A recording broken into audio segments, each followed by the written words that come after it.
Hello বন্ধুরা, একটা new recipe নিয়ে চলে এসেছি। দেখো, এটা নতুন রেসিপি, না তোমরা এটা কোনো দিনও খেয়েছো, না কোনো দিন এরকম কোনো দিন ইউটিউবে তোমরা দেখেছো। বন্ধুরা দেখো, থোরকে আমি চাক চাক করে কেটে নিয়েছি। কেটে নিয়ে দেখো মটর ডাল দিয়ে ভিজিয়ে মটর ডালটাকে বেটে নিয়েছি, নিয়ে এরকম করে ঘন করে নিয়েছি।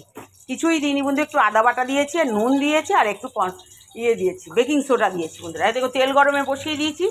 তোমরা যেরমভাবে আলুর চপ খাও সেরমভাবে আলুর চপই, এটা হচ্ছে গিয়ে তোমার থোড়ের চপ। বন্ধুরা একদম ইউনিক রেসিপি, একদম নতুন রেসিপি। তোমরা একটা কোনোদিনও খাওনি বা দেখোওনি কোনো দিন। তোমরা এটা দেখে তোমরা একটা লাইক, একটা কমেন্ট, একটা শেয়ার করে দিও বন্ধুরা। তেলটা গরম হয়ে গেছে, এবার দেখো আমি আস্তে আস্তে এটাকে ছেড়ে দেবো।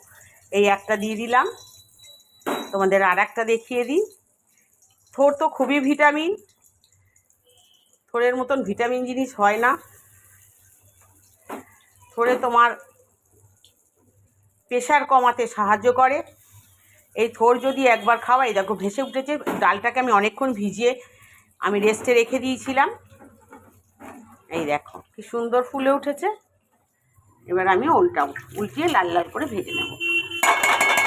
সবই আজকে আমার ভোগের জিনিস বন্ধুরা। আজ অক্ষয় তৃতীয়ার দিন আমি নতুন যে ভোগ ঠাকুরের দীক্ষা নিয়েছি, সেই দীক্ষায় ভোগ লাগাবো।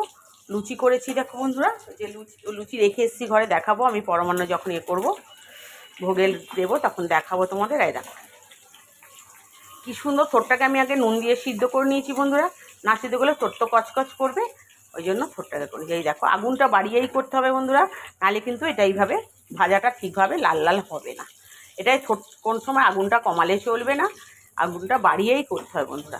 একবার হলেও বাড়িতে ট্রাই করবে। দেখো ঠিক যেন আলু চপের মতনই ফুলে উঠছে, আর ঠিক যেন আলু চপের মতনই লাগছে। কেউ বলবে না যে এটা থোরের চপ বন্ধুরা। একদম ইউনিক রেসিপি বন্ধুরা।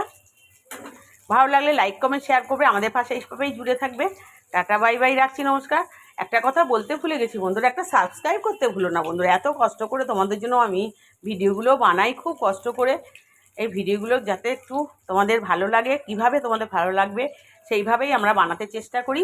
আমাদের একটা লাইক কমেন্ট শেয়ার করতে, একটা সাবস্ক্রাইব করতে ভুলো না, একটা কমেন্ট করতে ভুলো না বন্ধুরা। কমেন্ট করে জানিও যে তোমরা বাড়িতে এরকম ট্রাই করে একবার খেয়ে দেখো। এই দেখো কী সুন্দর ওপরে ভেসে উঠেছে। এই দেখো, এই দেখো, এই দেখো, একদম যেন আলুর চপ। আমি কিন্তু কোনো কিছুই দিইনি, শুধু একটুখানি বেকিং সোডা দিয়েছি। খাবার সোডা নয় কিন্তু বন্ধুরা, বেকিং সোডা। এই দেখো আলুর মতন একদম ভেসে উঠেছে। আর ঠোঁটটাকে একটু সেদ্ধ করে নেবে বন্ধুরা, আর এরকম করে গোল গোল করেই কেটে নেবে। দেখো আমার লাল লাল করে ভাজা হয়ে গেছে। এই দেখো কি সুন্দর ফুলেছে, দেখেছো বন্ধুরা।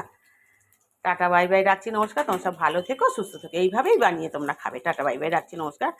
এক কথাই আমি বারবার বলছি, তোমাদের একটা সাবস্ক্রাইব করতে ভুলো না বন্ধুরা।